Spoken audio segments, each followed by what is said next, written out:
नमस्कार मित्रांनो, पावसाळा सर्व दूर सुरू झाला आहे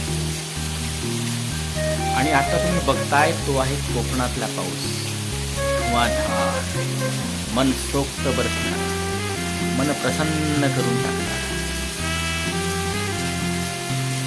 सगळीकडे झाकाळून येतात.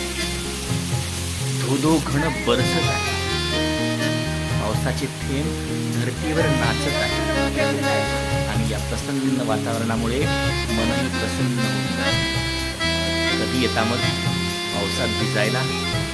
पावसाळा आहे तोपर्यंत नक्की या. येवा कोकण आपलाच असा आणि येवा कोकण आपले स्वागतास हजर असा.